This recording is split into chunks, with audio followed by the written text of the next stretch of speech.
안녕하세요. 개인 투자자분들의 멘토 프로페서 킹입니다. 9월 15일 금요일 기술적 분석이 좋은 모닝 브리핑 출발해 보도록 하겠습니다. 자, 일단 미국 같은 경우에는 애플이 이탈하면서 제가 다른 종목들도 이탈할 가능성이 높다라고 이야기 드렸죠. 뭐 바로 그런 흐름들이 나오진 않습니다. 시간이 흘러가면서 그런 쪽으로 수렴을 하는 모습을 보여야 되는데, 중요한 거는 그러니까 미국 시장 같은 경우에는 지금 다른 나라랑 좀 상황이 달라요. 그러니까 다른 나라는 이제 대표적으로 중국 같은 경우가 이제 경기가 하강을 하면서 굉장히 많은 압력들을 받고 있고, 우리 시장도 마찬가지죠. 우리도 지금 막 경제가 활발하게 좋아 가지고 막 이 시장이 잘 버티고 이런 흐름이 아닌데, 기본적으로 미국 같은 경우에는 펀더멘탈이 좋다 보니까 이런 부분 때문에 시장이 뭐 쉽게 밀리지 않고 있습니다. 또다시 뭐 S&P 500이 4,500 자리를 또 장악하고 있죠. 이런 모습들을 봤을 때는 결국은 우리가 뭐 조정을 막연하게 기다린다라는 개념보다는 결국 언젠가 일봉상 120평이 닿을 거거든요. 그러니까 먼저 닿으면, 좀 빨리 닿으면 먹을 폭이 좀 생기는 거고, 좀 늦게 닿으면 그 폭이 줄어든다, 이런 개념으로 봐야지. 그러니까 조정이 온다라고 해서, 혹은 그냥 이탈이 나온다라고 해서 우리가 하락을 기대한다?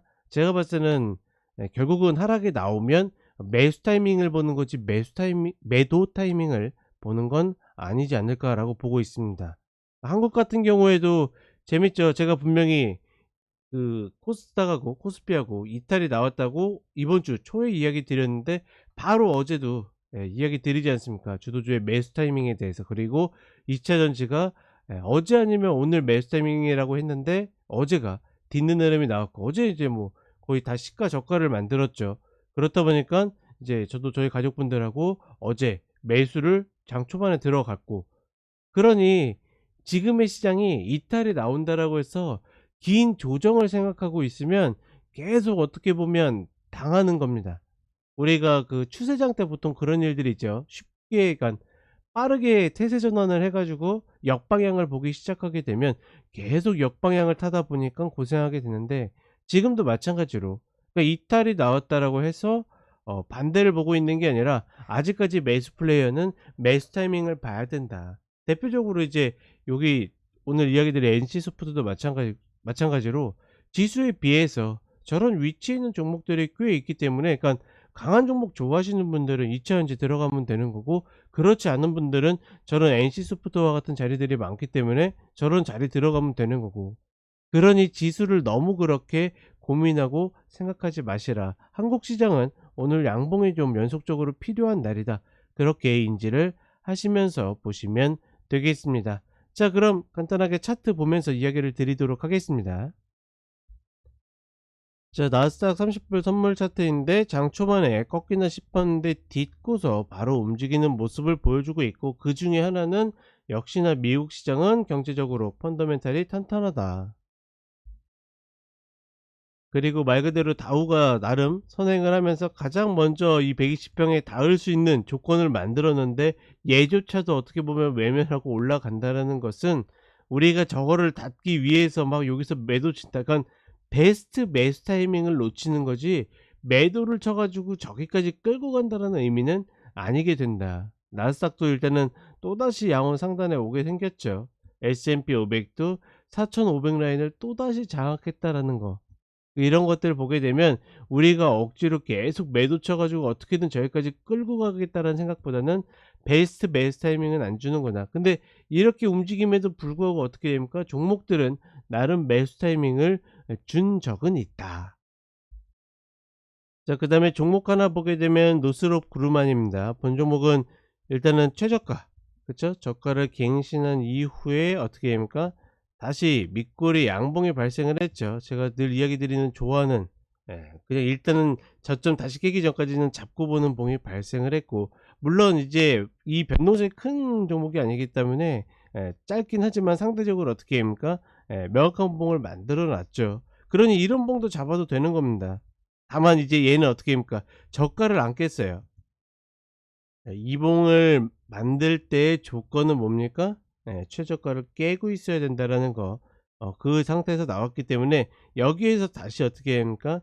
저가를 잡아채면, 전저를 잡아채면서 최저가를 만들고 있기 때문에 일단은 내가 좀 여유 있으면 이 저점만 깨지 않으면 매수 관점이다라는 것으로 가시면 되겠고, 목표는 일단 480불 라인이다. 물론 이 자리 넘겨야 되겠지만 폭이 짧기 때문에 이만큼 걸고 이만큼을 본다라는 개념으로 접근한다.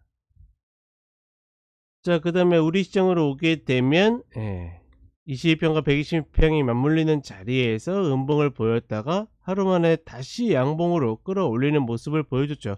사실은 얘보다는, 그러니까 얘는 어떻게 보면 결과론적인 흐름이고, 얘가 어떻게 됩니까? 코스닥이 120평을 딛는 모습을 보여줬기 때문에, 그렇기 때문에 2차전지의 어떤 매수 타이밍을 가져간 거고, 자꾸 지수와 주도주의 합이라는 것들을 이야기 드리는 거죠. 그렇다 보니 예를 들어서 반도체 같은 경우에는 잡기 좀 까다로웠을지라도 2차 전지는 나름 잡을 만한 타이밍을 정확하게 줬다. 다만 이제 조금 아리까리한 것은 왜 에코프로는 좀 더딜까? 그런 것들은 조금 아쉽긴 한데, 저희는 일단 BM을 잡았습니다. 그런 것들을 조금은 이렇게 의식하면서 가야 되지 않을까라고 보고 있고, 나중에 주말에 기관차나 뭐 이런 데서 한번 다시 한번 체크를 해 드리도록 하겠습니다. 어찌 되었거나 이게 진짜라고 그러면 오늘 추가적으로 양봉이 나오면서 이런 자리들 다시 끌어올려야 된다라는 거, 이런 자리들 다시 끌어올렸을 때 진짜 우리가 강하구나라고 생각할 수 있겠고, 종목 하나 보게 되면 NC소프트입니다. 이거 저희 카페에 어제 시그널 종목에도 제가 정리해서 올려드렸거든요. 저희 카페 오시면, 혹여나 아직도 가입 안 하신 분들은 오세요. 오시면 뭐 막 뭐 쪽지 달리고 뭐 이런 것도 아니고 다른 거 없습니다. 그냥 제가 무료로 공개할 수 있는 범위 안에서의 종목들이나 어떤 이런 흐름들은 보실 수 있으니까 확인하시면 되겠고, 어떻게 보면 또 동료가 될 수도 있어요. 왜냐면 지금 얘 계속 밑으로 밀려 내리면서 계속 하락하고 있죠. 아직까지 20평도 제대로 잡지 못하는 그런 흐름을 보이고 있습니다. 그럼에도 불구하고 충분히 규정을 받을 만큼 받았기 때문에 또다시 저점을 깼지만 그대로 급락하는 게 아니라 어떻게 됩니까? 잡고서 다시 한번, 얘는 한 틱 차로 지금 짤쌍바닥 못 만들었거든요. 제가 제일 좋아하는 패턴인데 그걸 못 만든 게 좀 아쉽긴 하지만 다시 한번 30분의 추세 전환을 만들었다라는 거. 그러면 얘는 24만 1,000원만 이탈하지 않으면 또다시 매수를 해볼 만하다. 가장 좋은 가격은 24만 7,500원입니다. 어제도 장중에 이제 제 가족분들한테 이런 자리들에서 이야기 드렸는데, 지금을 뭐 쫓아갈지 안 할지는 개인의 성향이긴 하지만 또다시 바닥을 만들 만한 가능성의 패턴을 만들었다. 이렇게 인지를 하시면 되겠습니다. 자, 이렇게 이야기 드렸고 한 주 잘 마무리하시고 저는 오전에 다시 찾아뵙도록 하겠습니다. 감사합니다.